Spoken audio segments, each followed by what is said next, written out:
In 1948, when the Constitution of India was being framed and the values of pluralism were being discussed, one social reform became a bone of contention. It divided the Constituent Assembly. They debated for months but could not reach a consensus, and finally they compromised. Do you know what this compromise was over? The Uniform Civil Code, UCC, one civil code common to all. It would have meant the abolition of personal laws. What are personal laws? Laws based on one's scriptures, religious texts. They regulated almost every aspect of life: marriage, divorce, inheritance, adoption, guardianship, everything. A lot of these laws were discriminatory, unfair to minority groups and women. The Sharia law had provisions that deprived women of inheritance. Certain Hindu customs deprived women of remarriage. So what the Constituent Assembly wanted was to abolish or limit such laws. They wanted to govern India by a constitution so that the same laws apply equally to all citizens, irrespective of their religion, sex, gender, or sexual orientation. One nation, one law. That was the objective. But it was not to be. The Uniform Civil Code was not adopted in the Constitution. Why? You see, India was a diverse and vast country, a conscious chaos of religions, ethnicities, customs, and social structures. To unify such a country under one law was seen as a fiendishly tough task at that time. Plus, there was immense opposition to a Uniform Civil Code from both sides, Islamic fundamentalists and Orthodox Hindus. They wanted the Sharia and Shastras to determine personal laws. They feared a Uniform Civil Code would open a Pandora's box. It would diminish their authority. So they called it a threat to religious freedom. They issued warnings of social unrest in the country. The founding fathers of India's constitution retreated. They made the proposal optional, a directive principle in Article 44. This is what it said: the state shall endeavor to secure for the citizens a uniform civil code throughout the territory of India. So the Uniform Civil Code remained a dead letter. They decided to implement it when India was ready to accept it. 7 decades have passed. It's still a proposal and still controversial. Is it time for India to have a Uniform Civil Code, one law for all citizens? Hello and welcome to Gravitas Plus. I'm Palki Sharma Upadhyay, and I come to you with arguably the most contentious concept in modern Indian history, a concept to govern India under one law. First things first, what is a Uniform Civil Code? One law for one nation. Historians say its origins can be traced back to the Romans. They governed themselves based on a civil law, not holy texts. The Mesopotamians did the same. They followed the code of Ur-Nammu, apparently the oldest law code in history. It encouraged people to think of themselves as one family with one set of rules.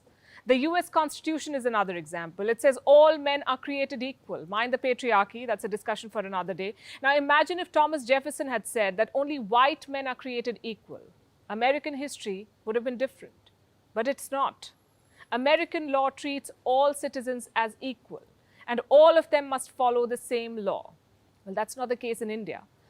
Laws here are based on religion, caste, culture, even geography, especially when it comes to property and inheritance rights. Case in point, Northeast India, states like Nagaland, Meghalaya, and Mizoram. They're not governed by mainstream laws.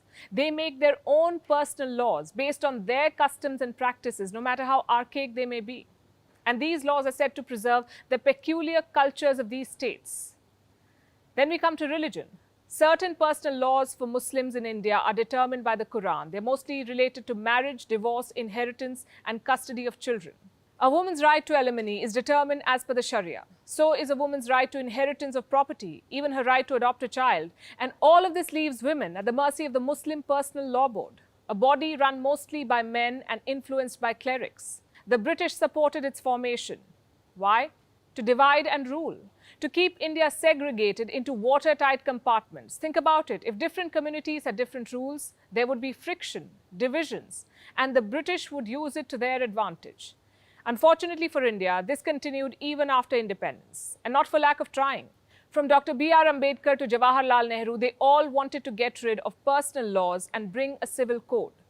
Ambedkar, in fact, was the strongest proponent of it. Here's what he said in a Constituent Assembly debate: I personally do not understand why religion should be given this vast, expansive jurisdiction so as to cover the whole of life and to prevent the legislature from encroaching upon that field. After all, what are we having this liberty for? We are having this liberty in order to reform our social system, which is so full of inequities and discriminations, which conflict with our fundamental rights. It is therefore quite impossible for anybody to conceive that the personal law shall be excluded from the jurisdiction of the state. And Nehru agreed with all of this. But he feared a civil strife. He felt Muslims who had stayed back in India after partition would feel insecure if a civil code were to be introduced immediately. So he said the reform had his quote-unquote extreme sympathy, but the time was not ripe for it. Allow me to quote, "I want to prepare the ground for it, and this kind of thing is one method of preparing the ground." This kind of thing, he said. What was he referring to? The Hindu Code Bills. These were several laws passed in the 1950s to codify and reform the Hindu personal law. Certain personal laws were abolished. Nehru said this was the first step towards bringing a uniform civil code. But that's where it remained. In the 1980s, it gained momentum again, courtesy the Shah Banu case. A woman appealed for justice after being divorced by her husband. She'd been married for 40 years. Then the husband left her and refused to pay alimony. According to the Muslim law, she was entitled to only 3 months of alimony. 3 months after 40 years of marriage. So she went to the Supreme Court. The court ruled in her favor. Shah Banu was awarded maintenance. Muslim clerics and politicians protested. They said this verdict was in conflict with Islamic law. They took to the streets. They asked for the verdict to be nullified. Rajiv Gandhi was the Prime Minister of India. His government brought a legislation, the Muslim Women Protection Act of 1986. It overturned the Supreme Court's verdict. It restricted the rights of Muslim women to alimony for only 90 days. The debate over a uniform civil code became more intense. The Supreme Court of India said a common civil code will help the cause of national integration by removing desperate loyalties to laws that have conflicting ideologies. This was 3 decades back. Since then, there have been many Shah Banus, many court battles over personal law, many petitions for a uniform civil code, but no government has been able to implement it. In election after election, the Bharatiya Janata Party has promised it. In the 2019 manifesto, the BJP promised to include the best provisions of different personal laws from different religions. They've been in power for 8 years. They still say they're committed to the UCC, but they've not been able to implement it yet. Critics say this is a move against secularism, that it would target India's Muslims. Political and religious groups, even tribal communities from the Northeast, are against it. They say it's a conspiracy to impose majority Hindu views over minorities. The proponents of the Uniform Civil Code do not agree. They say it will only bring uniformity, uplift women and oppressed religious communities. They point towards the state of Goa. It's the only Indian state with a uniform civil code. You see, while the British ruled the rest of India, Goa was under Portuguese control until 1961. They introduced a civil code applicable to all. It is still in force. Then you have some Islamic countries that have reformed personal laws to check their misuse, like Turkey, Tunisia, Morocco, Egypt, Jordan. They've all codified personal laws as per their constitution.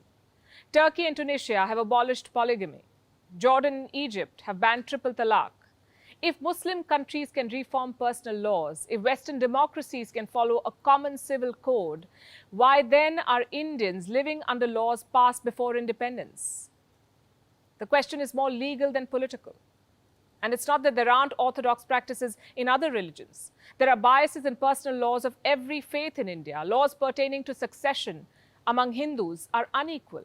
Laws pertaining to inheritance among Christians are lopsided. Even Sikhs, Jains and Parsis are governed by the same laws as Hindus, no matter how distinct their practices and cultures are.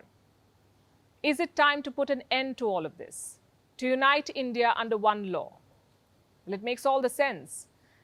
But it remains controversial because of its misuse by religious forces, its misinterpretation by politicians.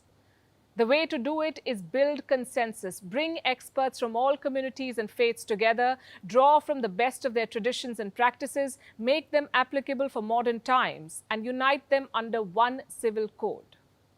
It's about time we did this.